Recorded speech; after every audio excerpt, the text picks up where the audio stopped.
अरे बहू, इतनी तेज बारिश हो रही है, तू क्यों यूं बाहर आंगन में परेशान खड़ी है? क्या हुआ है तुझे? अरे माँ जी, देखिए ना, बारिश 2 दिन से रुकने का नाम ही नहीं ले रही और हमारे घर में लकड़ियाँ ही ख़त्म हो गई हैं। अब मैं खाना कहाँ से बनाऊंगी? अरे बहू, अच्छा तू चिंता मत कर, अभी के लिए लकड़ियाँ हैं ना, तो क्या पता बारिश थम जाए फिर हम लकड़ियाँ ले आएंगे। चला अंदर आके खाना पका ले जो लकड़ियाँ घर में पड़ी हैं। नंदनी अंदर आके अपनी सास, बेटी और पति के लिए खाना बनाती है, लेकिन वो परेशान होती है क्योंकि उनके घर लकड़ियाँ नहीं थी। वो लकड़ियों पर ही खाना बनाते थे।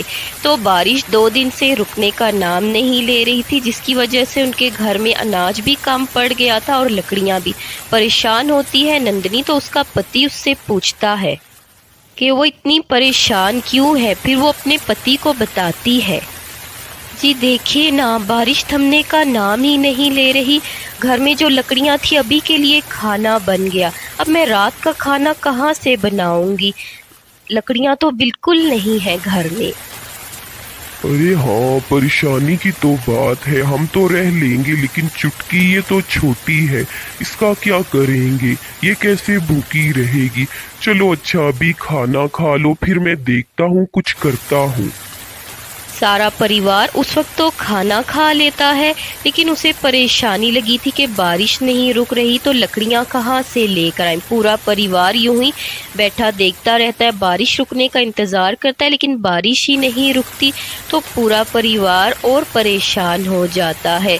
यूं ही चलते चलते वो रात का खाना नहीं खाते और इसी तरह भूखे पेट ही सोने की तैयारी कर लेते हैं। सारा परिवार ऐसे ही सो जाता है।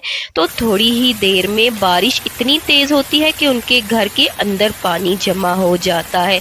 घर के अंदर बहुत ज़्यादा पानी जमा होता है, तो सारा परिवार उठकर खड़ा हो जाता है और वो इसी चिंता में लगे रहते हैं कि अब क्या करें इतनी रात को। अरे सारा घर पानी से भर गया है। चुटकी बेटी, तू वहाँ खटिया पे बैठ जा, मैं तेरे माता पिता मिलकर पानी निकालते हैं। फिर सास अपनी बहू और बेटे के साथ मिलकर घर में से सारा पानी निकालते हैं। इतने में पानी निकालते निकालते सुबह हो जाती है, तो बारिश अभी भी थमने का नाम नहीं लेती। अजी, पानी घर में आने से सारा राशन भी भीग गया है। आप चुटकी को कुछ पैसे ही दे दीजिए ताकि ये कुछ खा ले। ये छोटी है, ये कैसे रहेगी? ये ले मेरी बच्ची, तू 20 रुपए रख ले, मेरे पास 50 रुपए थे, बाद में मैं 30 रुपए का कुछ खाने के लिए ले आऊंगा। ये ले जा मेरी बच्ची, तू छोटी है, तू कैसे भला भूखी रह सकती है? 20 रुपए ले और लाला की दुकान से कुछ जाके खा ले। चुटकी जब बाहर आती है तो देखती है कि एक भुट्टे वाला बाहर खड़ा है। वो भुट्टा 50 रुपए का दे रहा है। 50 रुपए का भुट्टा, गर्मा गर्म भुट्टा। आओ जी आओ, इस बारिश के मौसम में गर्मा गर्म भुट्टे का मजा लीजिए, आइए। गर्मा गर्म भुट्टे को देख के चुटकी का भी दिल करता है भुट्टा खाने का, इसलिए वो भुट्टे वाले के पास आती है दौड़कर। भैया भैया, मुझे भी भुट्टा दे दो, मेरे पास 20 रुपए है, मुझे भी भुट्टा दो। बारिश के मौसम में मेरा भी भुट्टा खाने का दिल कर रहा है। एक भुट्टा गर्मा गर्म भैया 20 रुपए का दे दो ना मुझे। अरे चल हट, भिखारी की औलाद, मैं क्या मुफ्त का राशन बांट रहा हूँ जो तुझे 20 रुपए का दे दूं? 50 रुपए का है, पैसे हैं तो बोल, नहीं तो चल जा यहाँ से, निकल। मैं पागल हूँ ना, इस बारिश के मौसम में एक तो खड़ा भुट्टे बेच रहा हूँ और ऊपर से सस्ते में दे दूं, चल निकल यहाँ से। भुट्टे वाला चुटकी को भुट्टा नहीं देता और उसे बेइज्जत करके वहाँ से भेज देता है। चुटकी रोते हुए घर आती है तो उसके माता पिता और दादी देखकर उदास होते हैं और उससे पूछते हैं क्या हुआ, वो क्यों रो रही है। फिर चुटकी रोते हुए उनको बताती है, माँ, बाहर भुट्टे वाला 50 रुपए का भुट्टा दे रहा है, मेरा भी दिल कर रहा है खाने का, लेकिन उसने मुझे नहीं दिया, वो कहते 50 का है। नंदिनी सुनो, मैं जा रहा हूँ सेठ के पास भुट्टे बेचने। इसमें से तुम 2-4 निकाल लो और चुटकी को सेक के घर में ही दे दो। मैं 30 रुपए के लाला के वहां से कोयले ला के देता हूँ। ये अब मैं भी कोयले से बने हुए भुट्टे खाऊंगी। ये माँ, बड़े मजे की खुशबू आ रही है।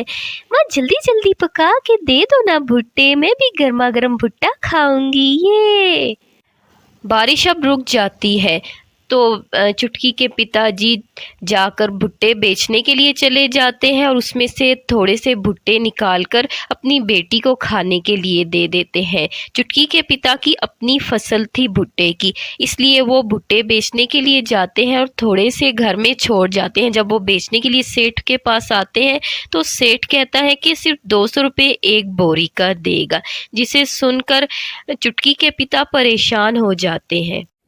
अरे नहीं नहीं सेठ जी, ये क्या 200 रुपये? मैं इतनी मेहनत से अपनी फसल में ये उगाता हूँ भुट्टे। नहीं नहीं, 200 रुपये तो बहुत कम है। इतने से मेरे गरीब परिवार का क्या होगा? मुझे नहीं बेचने भुट्टे। दूसरी तरफ नंदिनी जब जंगल में लकड़ियां लेने के लिए आती है तो वो एक बड़े दरख्त को देखती है जिसके आसपास काफ़ी गंद बिखरा हुआ था।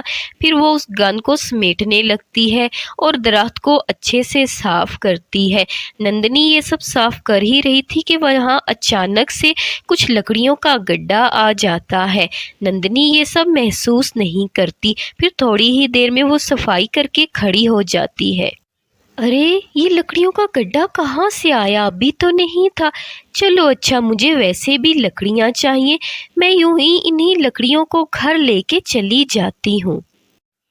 नंदिनी जब उन लकड़ियों के गड्ढे को घर लेके आती है तो देखती है उसका पति भी घर आ गया। उसका पति उसे सारी बात बताता है कि उसने भुट्टे के बोरे क्यों नहीं बेचे। फिर वो अपने पति को कहती है, अच्छा चलिए, थोड़े से भुट्टे में आप सबको सेक कर देती हूँ, ये मैं लकड़ियाँ लेकर आई हूँ। नंदिनी का परिवार रात से भूखा था, इसलिए वो जो लकड़ियाँ लाई थी तो उस पर अपने घर से ही भुट्टे निकाल कर सेक कर सारे परिवार को देती है कि वो कुछ खा लें। अभी वो भुट्टे बना ही रही होती है कि भुट्टे की खुशबू से बाहर लोग जमा हो जाते हैं और वो कहते हैं कि हमें भी ये भुट्टे दे दें। सास मना करती है कि नहीं, हम बेचते नहीं हैं, लेकिन फिर भी वो जिद करके लेते हैं और इस तरह करते करते बहुत से लोग जमा होते हैं और उनके पास इस तरह बहुत से पैसे इकट्ठे हो जाते हैं।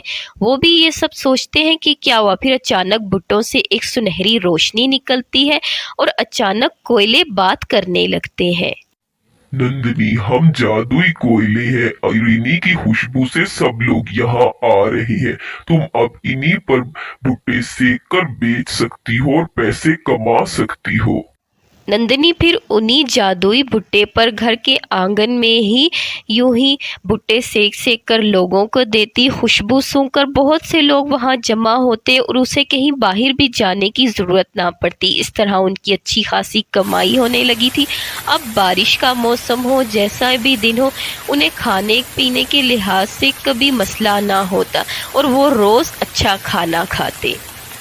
अरे नंदिनी बहू, तूने तो बहुत अच्छा किया, उस दरख्त की सफाई की जिससे हमें जादुई लकड़ियाँ मिली और जादुई कोयले बन गए। अब हम हमेशा इनसे लोगों को भुट्टे बनाकर खिलाते रहेंगे और हमारे पास कभी पैसों की कमी नहीं होगी। शुक्रिया बहू।